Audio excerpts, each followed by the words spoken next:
In this Elements of Science Fiction video, I want to look at what makes The Matrix such a tremendous achievement, but before going into its essential premise, I want to address this issue of spectacle creep.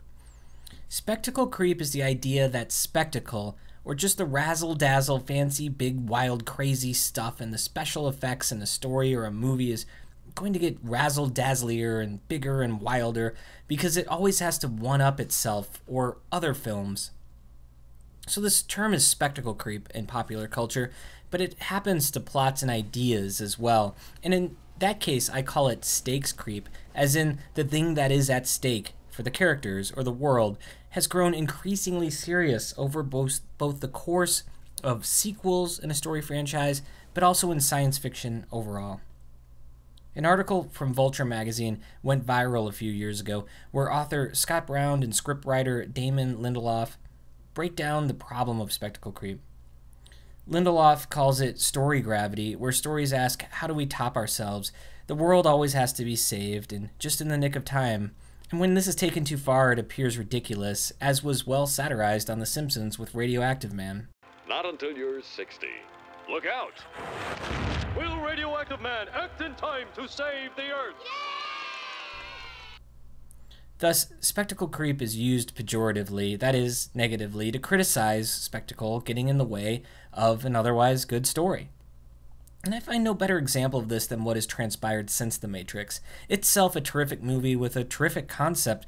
However, you might say that due to its popular success, The Matrix has exacerbated the problem of spectacle creep, gone too far, causing its own sequels to fall prey to the problem.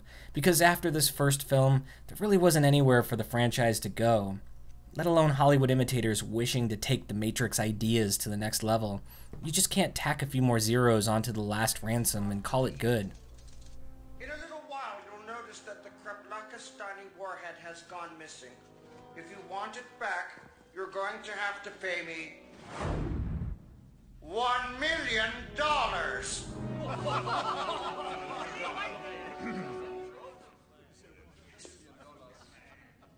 Sorry. $100 billion. Gentlemen, silence. The Matrix isn't itself the victim of spectacle creep, but was the face that launched 1,000 films into the abyss of post-20th century spectacle creep. And maybe we should go back to telling unique stories and interesting stories rather than stories that just rehash the same premises but with 4 zeros tacked onto the stakes. We have a group of elite computer hackers, and I don't just mean their keyboarding skills. They are kill a squad of armed cops with your bare fists elite. This is a kind of martial arts creep, I suppose. You want your hero or your heroes to be able to stand in the top percentile of badassery of all time. And no doubt this is achieved with Trinity, and only in the first scene of the movie.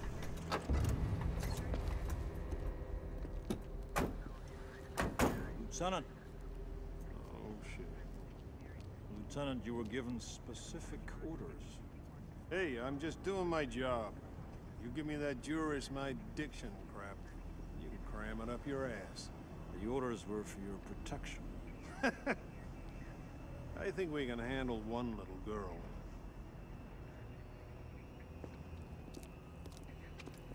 I sent 2 units.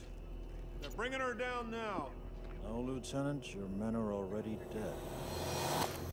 The old cliche of beat cop being usurped by the shadow government agent plays out here, but it only reinforces just how in the dark the ordinary humans are when it comes to this elite group of hackers.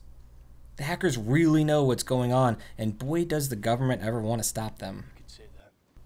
This tickles our conspiracy bone in the most delightful manner, because we all suspect that there is something larger, something broader than what meets the eye in our ordinary worlds, an underlying reality that's hidden away from us as ordinary citizens. Do you believe in fate, Neo? No, Why not? because I don't like the idea that I'm not in control of my life. I know exactly what you mean.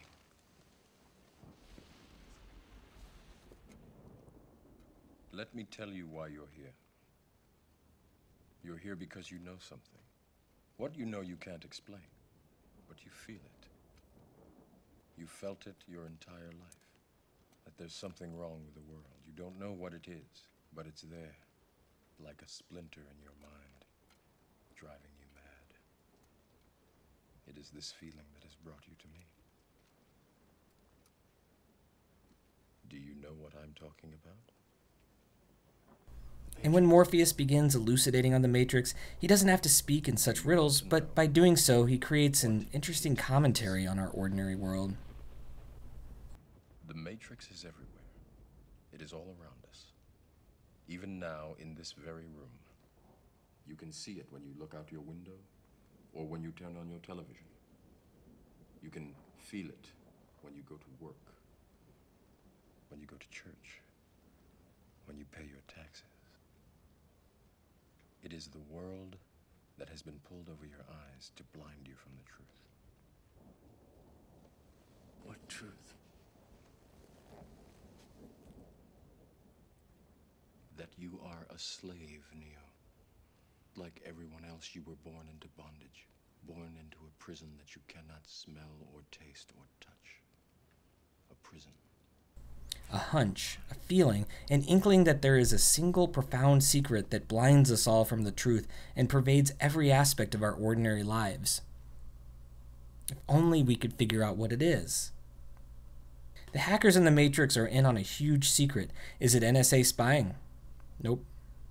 No, it's bigger than that. It's the biggest thing of all. You want to know what the Matrix is?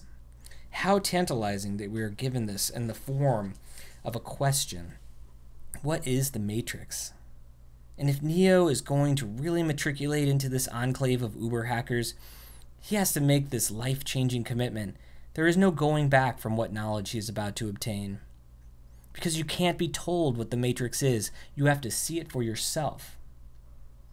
This premise, as it relates to our own reality, invokes the idea of Plato's allegory of the cave, which suggests that because people are so accustomed to the fake reality they live in, you can never explain to them what's fake about it because they will have no concept of anything other than what they've been accustomed to.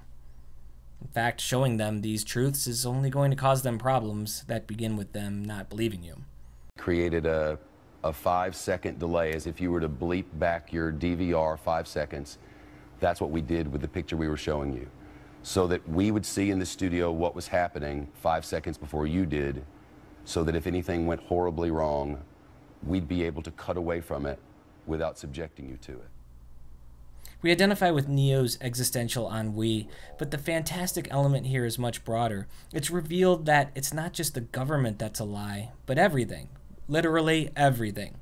What bigger spectacle? What could be more at stake than the fact that the entire world is an illusion, that all of humanity must be freed from cruel and purposeless slavery at the hands of this evil artificial intelligence? The what's at stake in the Matrix is a post-apocalyptic planet wrecked by war, at war with an artificial intelligence, and everything rides on the perseverance of a single hero. There is no spectacle beyond this one, and I'm not saying the Matrix was the first to arrive at this endgame spectacle. Even in terms of artificial intelligence, it's the fundamental plotline of the Terminator series. Note the black leather and sunglasses. The plot is that the AI is knocking down the door of the last enclave of human civilization, trapped within the center of the earth and prepared to wipe us out once and for all. And then there's mind over matter. Neo's journey is the ultimate in psychic power, if he can only crack the code, which is a kind of Zen Buddhist martial arts magic here, not keyboard computer programming. And of course Neo does just this. He eventually sees through the bullshit, but on an epic scale, on a physical scale. And once he's figured out he can dodge bullets, well, why not stop them? In fact, the possibilities are limitless. The reality we know becomes a lucid dream for Neo. And this is why movies like Wanted fall victim to spectacle creep and fail so miserably at taking the bullet-bending concept to the next level. It's because it's absurd. Without the underpinning concept of one huge world illusion, you can't just assume human beings possess this power all along. Heck, I'll bet Neo could beat up 100 Agent Smiths, and when he proceeds to do just this in The Matrix Reloaded, it's kind of a bore. Any conflict that takes place within the Matrix realm just seems kind of silly because we know that Neo can just melt all the bad guys with his enlightened mind.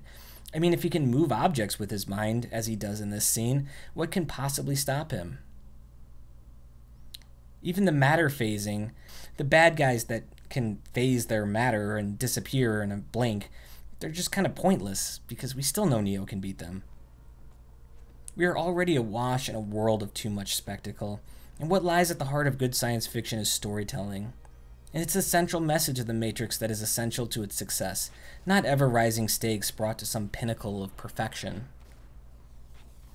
Contemporary philosopher John Baudrillard discusses the idea of simulation, of simulacra, the idea that the details and accoutrements of our world are absent of any real substance, and that the many details of our complicated language and our symbol-dominated existence has itself supplanted anything that the real world of nature truly possesses. Further, he argues, the simulated world is so pervasive that we cannot exit it. We cannot leave Disneyland and reassure ourselves we have left the fake and return to the real because everything is fake.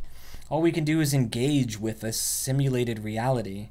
And the more we struggle to understand the images on our television and computer screens, that they represent some underlying reality, the more distant we become from reality, and the more prone we are to substitute the simulated for the real. Here's an example. When it comes to the idea of what terrorism is in this world, the political policies, of which there are many, and the very collective unconsciousness of the American people are informed by the framing that is done by mass media. Weapons, and their faces are covered. You see only their eyes. It's not possible to identify anyone, at least not to me, even to come up with... Be it from so-called objective press, or the propaganda videos of terrorist organizations themselves, or in this case, both. I know you're out there. I can feel you now. I know that you're afraid. You're afraid of us. You're afraid of change. I don't know the future. I didn't come here to tell you how this is going to end.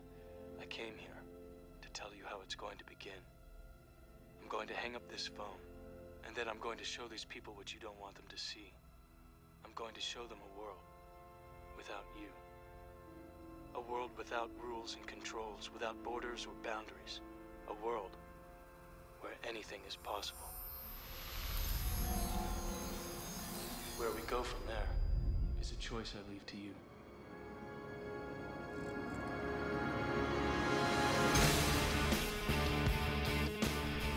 And the interactions Americans have with each other are more driven by the representation from media than from reality itself. And this is the simulacra that we exist in.